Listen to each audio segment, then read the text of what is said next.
Hi everyone, this is our short video for post-gardening events. You may want a foam roller, but if you don't have one, don't worry. You can use a blanket. These sorts of blankets are nice because they're pretty firm, but any blanket we can make do with. And then a long stretchy band if you have one. So let's start first with a little bit of twisting. Set this out of the way. Um, and we're going to lay you on one side. So you can do this on your bed. You can get down on the floor. And these are great to do after you've been out in the garden, bent over, even if bent over the sink or, computers. All of these things are great. Motion is lotion, right? So we're going to lay right on the side seam. And then you're going to place your two hands together. Those of you who come to the studio have done all of these probably, but it's always nice to have some review. So this is a Satya twist. This is from my yoga training. And we would like for you to keep your pelvis and your legs from moving and from shifting. So we're going to just take the top arm and slide it across your body out to the side. Let your head turn with you. And then you'll bring the arm back through. Let's do this 5 times. And you can go forward and past the hands so that your face sort of mushes into your blanket. And then you'll roll and open. Oops, I moved my leg. If you think that you're not doing that very well, you can use the bottom arm and hold on to the leg. So we're trying to rotate your rib cage and your torso and not move your pelvis. So we're forcing that twist, not forcing, trying to get the twist only in your upper thoracic, upper body. One more, I think. And then we'll flip over and do this to the other side. I'll just turn my back to you this time. So you can see it from a little different angle, but we'll keep the hips stacked, the knees stacked, and you can hold on if you wanted, if you like that. You could even keep that top arm straight as you twist back. Oh, God, that feels really good. And come forward. And again, you can kind of come past that forward place where you mush the face and then rotate your trunk, not your pelvis. And we take a breath in and breathe out. And you can breathe in. I should have said this for you on the other side. Just nice breaths. When something gets hard or tough or stiff, you exhale. We'll do one more.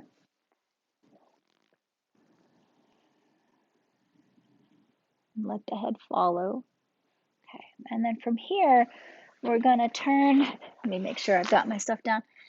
We're going to grab your band, and we can actually just bring you up to sitting for a moment and do a little pec stretch. So you're going to want your arms a little bit wider than your shoulders, and you're going to want to sag in your strap just so it's not too much tension to start with.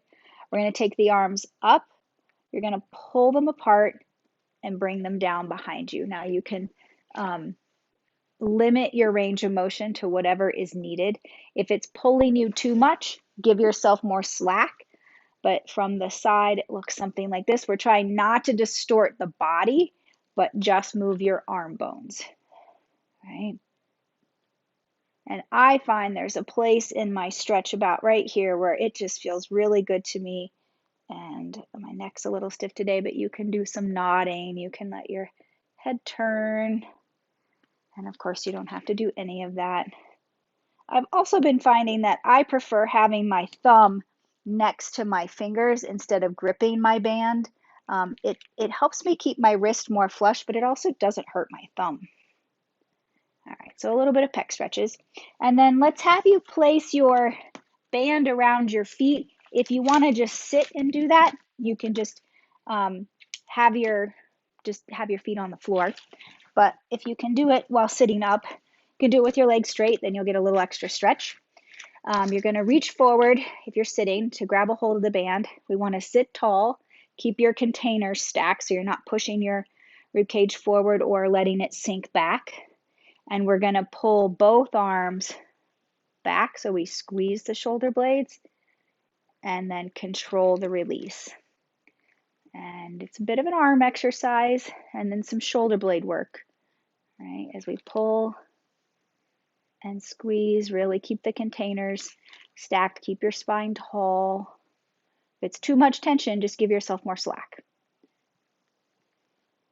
And this just reverses out the curve of being bent over. So many of us get very rounded, even though this is sort of a pull the weeds motion. We don't keep this sort of spine, and I'm sure none of us are thinking about squeezing our shoulder blades to yank a dandelion out of the ground, which we need to leave some in the ground for the bees. Don't pull them all. Okay, we're going to keep the band and go into some leg stretches because as we bend over, your hamstrings are keeping you from face planting. So it's nice to stretch out the back of the leg. If you would like, you could put your head on your pillow. And again, you can do this on the floor, on the bed. And most of you are familiar with this series called the TheraBand Leg Stretch Series. The free leg can either be bent or you can lay it out straight, but we're gonna start however you feel comfortable. Shoulders are relaxed on the mat. You're gonna bend and straighten the leg. Adjust the tension as needed. You'd like to get your leg straight, even if that means it's away from you. Bending and straightening, bending and straightening, right? Maybe you could keep your leg really close to you and straighten it, or maybe not. And bending and straightening. And we're going to leave the leg straight. You're going to point your toes and flex and point and flex and point and flex and point and flex. And then we're going to keep the leg straight. Use your arms and just help pull the leg towards you and release. Leave your pelvis stable on the table if you can. If you're really tight, your butt's going to want to come with you, which, that's just what happens when we're tight. But if you can, try to keep your tail steady.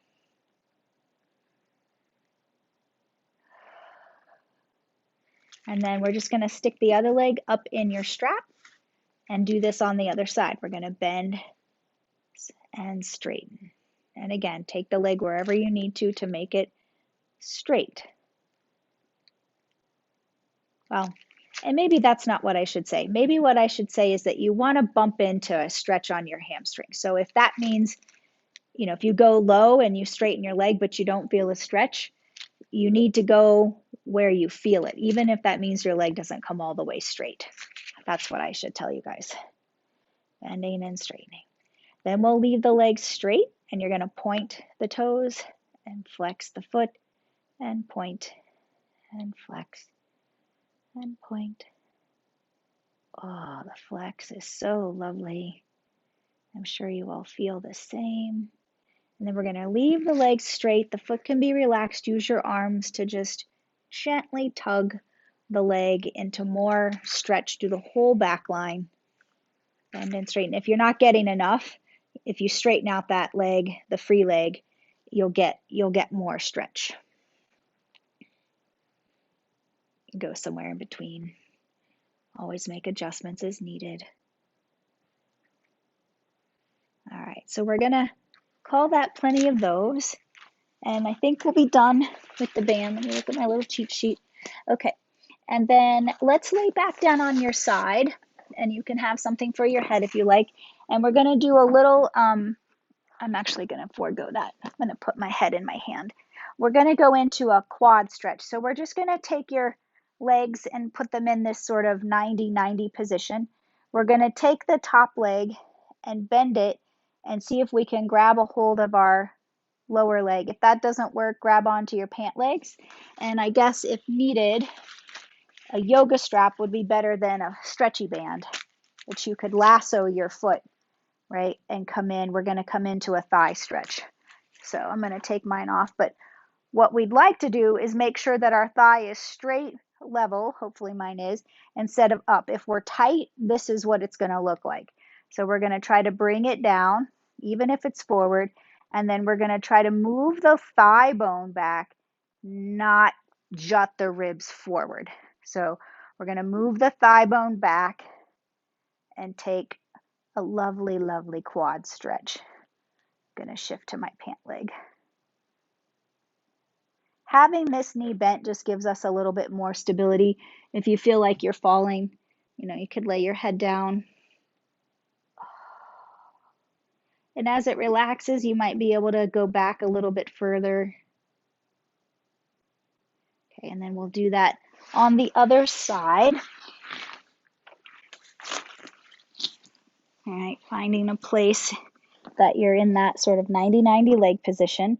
We're going to take the top leg, the height of your, thigh in line with your socket, and then we're going to reach back if we can, holding the leg, the sock, the pant leg, loop the strap, could be a belt. Oh, that's tighter that side. And then we're going to try to aim that thigh back without like jutting the ribs too far forward. Belly can pull in because, Pilates.